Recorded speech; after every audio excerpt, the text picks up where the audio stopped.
So in today's video, I'm going to show you how gaining mastery in meditation gives you mastery over your life. And it sounds really dramatic, doesn't it? It sounds a bit OTT, but it's genuinely the case. When you start to become a master within meditation, when you can actually control all the elements of yourself in meditation, the byproduct of that is that your whole life starts to fall into place. Your whole life starts to find more alignment. And I'm going to explain how and why that happens today in this video. So let me get a bit of fresh piece of paper. So the way that meditation is often taught in the West isn't the way that I tend to teach meditation, and I'm going to explain a bit about why that is, because quite often in the West they'll tell you things like, I'm not going to write this actually, but they'll tell you things like lie down. They'll say, put some earplugs in, put an eye cover over your eyes, put some beautiful music on, and listen to a guided meditation, listen to Headspace or something like that. And that is what they would often prescribe in more westernized ways of teaching meditation. Now, there's nothing inherently wrong with that, right? You can really de-stress, you can really calm the whole nervous system down, you can calm the body down, to some degree you can calm the mind down. But what it doesn't do is give you a lot of the longer term benefits that you actually want from meditation, and I'm going to explain a bit about that now. And you're not going to gain mastery over your entire being, and gain eventually mastery over your life by following this kind of westernized approach to meditation. So the way that I tend to do it is that I put a lot of emphasis when I first start working with students on the body. So I'll put that down here, the body. Because obviously connected to the body are 5 senses. 1, 2, 3, 4, 5. And I'll just put here senses. And obviously that's related to what we hear, what we watch, what we feel, all of that sort of stuff. And that is linked with the body. Now you have to ask yourself, what is it that is controlling the body? Now, what should be controlling the body is us. And what am I referring to when I say us, or when I say, I'm actually referring to our consciousness, our will. So I'm going to put that up at the top here, because that's like one of the governing bodies, you could say, over this physical self. So I'm going to put up here consciousness. I'm going to put it in 3/4 of the way up, and you'll understand why in a second. So consciousness. Consciousness is the part of us that has free will. So that's the part, our consciousness alone is the thing that has free will. That's the part of us that says, that's the part of us that sort of mediates between, I'm going to do that, I'm not going to do that. It's the part of us that knows when something is right or wrong. It knows when we should be doing one thing over another. So we use our consciousness to make choices. The problem is that most of us aren't governing the mind through the consciousness. The consciousness is kind of governed by the mind in a way. So for a large portion of the population, the mind is up here. And the mind, of course, mostly being made up of ego, is up here. And the mind is then in control of our consciousness, which is making poor decisions and affecting what we do in the body. So effectively, that means that we don't have as much control over how much we eat. We don't have as much control over, watching excessive porn, or anything with the physical body that is out of balance, out of alignment. Things that we really struggle to find this nice balance with in our physical selves. Exercising enough, things like this. The reason we find it so hard is because the ego is in control. The ego is the thing that is saying, I can't be bothered to exercise today, or I'm going to masturbate 3 times today, or whatever the habit is that you struggle with. I'm going to, drink excessively today. That is because rather than the consciousness having authority, the ego has authority. And what I start to do in a very simple way, as I said earlier, when I teach meditation, when I help students, is that I put a lot of emphasis initially on positioning the body. So I put a lot of emphasis on sitting in a particular way, breathing in a particular way, holding your hands in a formalized, what we call a mudra. And there are several benefits to doing that, some of which are related to the way that energy moves around the body. Having your hands and your body in a particular way starts to facilitate the movement of this energy around the body, which makes a big impact in your spiritual development.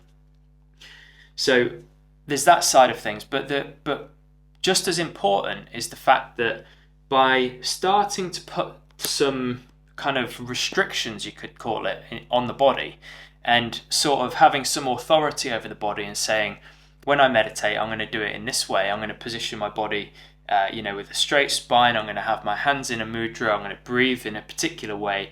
You're setting these kind of, restrictions on the body, some limitations on the body. And what that is inadvertently doing is taking the control away from the ego and putting it back in the hands of consciousness.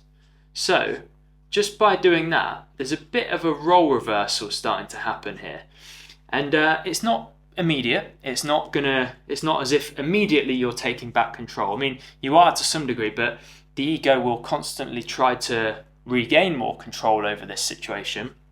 But just by positioning the body in a certain way, you're starting to put the hierarchical order back in the hands of the consciousness, in the hands of your awareness, your consciousness, rather than the ego deciding what's going on.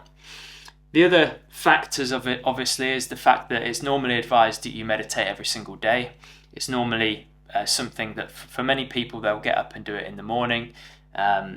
So these are all kind of added, not restrictions isn't probably the right word, but little sort of slithers of discipline that you're implementing onto yourself, really. And all of these little things start to put the power, if you like, back in the hands of consciousness. So this is a big hierarchical shift that starts to take place just purely by the fact that you're choosing to meditate formally. You're choosing to meditate in a more formalized manner with some regularity to when you're doing the sessions and things like that. What you'll find pretty quickly is that you'll sit down to meditate, especially if you're a beginner, and you'll feel you'll feel some itches in the body. Your senses will really come to life. You will be able to hear things that you'd never normally hear. You'll hear the clock ticking on the wall really loud. Your mouth might start to salivate. You'll get itches and different feelings and different sensations on the body. You might have some heavy emotions start to arise. And not all of them, but almost all of that is going to be related to the ego. Because the ego, the mind, does not want you to be in charge. It doesn't want this hierarchical shift to take place, because the ego is happy that it's in control. It's happy that whilst you're eating in a way that's unbalanced, whilst you're living in a way that's unbalanced, whilst your mind is kind of, your focus, your attention is not in your hands, the mind is very happy, the ego rather is very happy up there running the show. And when you start to change that, when you start to implement some discipline into your life, when you start to meditate daily and you start to do all of these things that I mentioned in terms of how you position your body, how you breathe, all of that sort of stuff, this shift is gradually starting to take place because you're now the one that's calling the shots. And the ego will resist that quite heavily by making sounds really prominent. Because the mind and the body are so interconnected, the mind and the body are effectively one. And we know this because if you imagine yourself picking up a lemon if you imagine yourself closing your eyes and biting into that lemon and feeling the sour taste, your mouth will start to salivate without you even doing it. This is just one example of how we know that the mind and the body are interconnected. I could go on for days about that, but that's another story. Because the mind and the body are so interconnected, if your mind is ran by the ego and the ego is in control, the ego will utilize the body in order to distract your meditation and stop you from doing it. Because the ego is much more intelligent than most people understand, and the ego is very happy being in charge. Because whilst the ego is in charge, you do not understand your true nature, and that is the whole point of it. Because if we were to sort of dissect what the ego is, the ego is kind of makes up the mind, but the ego is effectively your identity. It's who you think you are. It's all, all of the labels that you attach to yourself, your name, your hobbies, everything that makes up your identity effectively makes up the ego. So it doesn't really have any kind of real reality. It's what we accumulate through our lives, and that formulates this ego, this identity. And that ego is obviously also been formed through many, many lifetimes and strengthened and allowed to grow over many lifetimes. And that ego is in control now. The ego is running the show. So as I say, when we start to do the simple things in meditation right, disciplining the body, setting some limitations or restrictions in terms of doing it regularly and all of that kind of stuff, we start to shift this hierarchical order. So our consciousness is now in control more than the ego. And if we were to switch that, so I'll do it on another page just so it makes a bit more sense. In time, as we start to get better at meditating, as we meditate consistently, and eventually this shift happens and we've got consciousness up at the top, working through the mind / ego, get a pen, and then that works then through the body. So now, rather than the ego calling the shots, consciousness has aligned the mind, it's aligned itself so that the body is now understands who's in charge, if you like. The mind, being subservient to consciousness, doesn't play so many games through the mind in order to distract you when you're doing meditation, specifically when you're doing meditation, but obviously this bleeds into all aspects of your life. So by simply sitting down and doing a meditation every single day, a single pointed focus with these more formalized ways of doing it, you start then to gain more control over consciousness. More control over the mind. Then what happens is you start to realize that, okay, consciousness, although I'm experiencing myself at the moment as a limited level of consciousness, there is an infinite supply of consciousness, or there are, should I say, higher levels of consciousness. And when we start to get downloads, when we start to find ourselves being guided, when we start to understand more on a new level, when we suddenly wake up one day and we feel a bit different, we start to be more open and accepting of spiritual ideas that normally we would have just shut down straight away, starting to tap into higher and higher levels of consciousness. And from there, we're really going to make really big progress in our life, but also in our spiritual development.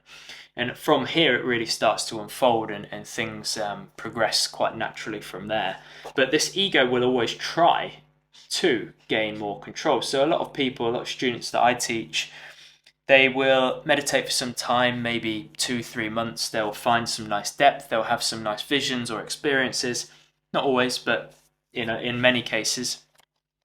2 or 3 months is kind of like the honeymoon phase. So they're really enjoying it. They're lapping up all the things that are happening, feeling calmer, feeling more in control. And then what happens, what I call ego kickback occurs. Ego kickback. This is basically where every so often the ego will try its luck to regain that position of power. The ego will kind of sit back and let you think that you've got ownership over it, that you've got control of yourself. And just when you think, just when you're sort of taking your eye off the ball, or you think you're doing really well, life will come in and kick you in the teeth normally.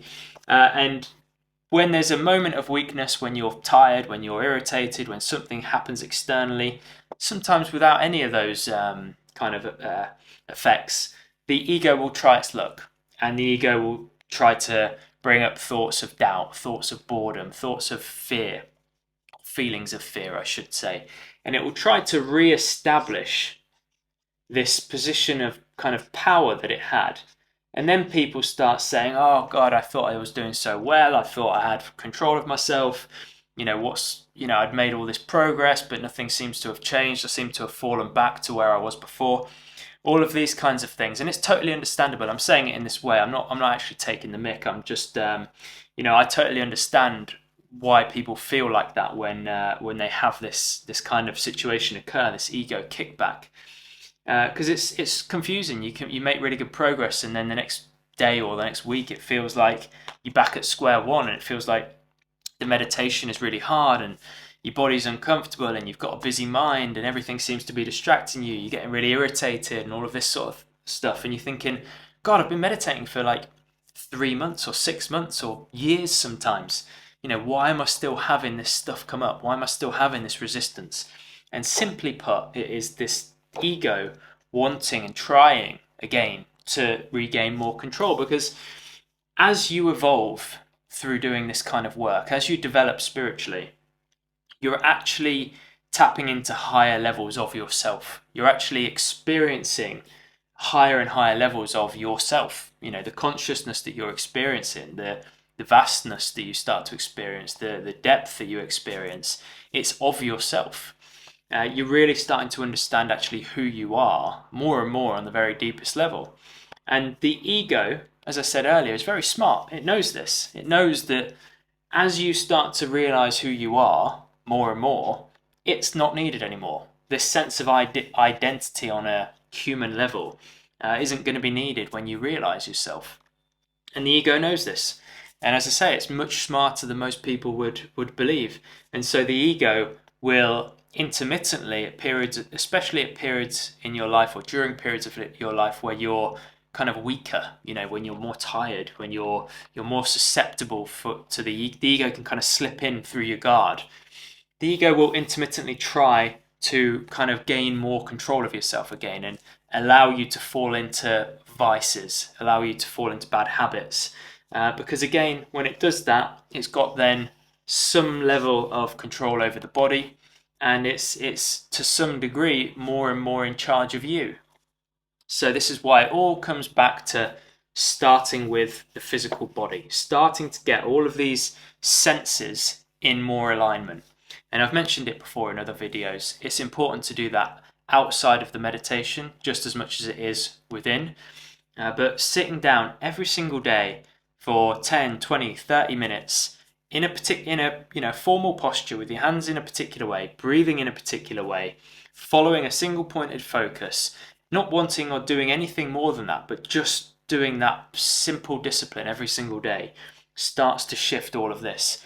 And the reason that I say that it changes your life, but you then become a master of your life, is because once this shift happens, and it happens gradually, your consciousness gaining more control over the mind.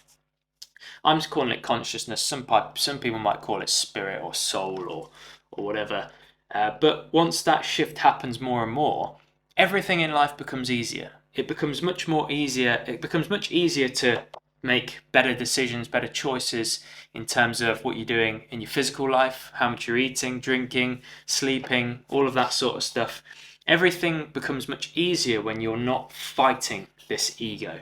And you will not win if you try to fight the ego. It can't be a fight. It has to be a gentle but firm kind of change, a transition, you could call it. It's got to be gentle but firm. It kind of doesn't make sense, but I hope you know what I mean. It can't be a battle. You've got to assert your control over the ego, but it's got to be gentle and steady. It can't be too kind of forceful, if you like.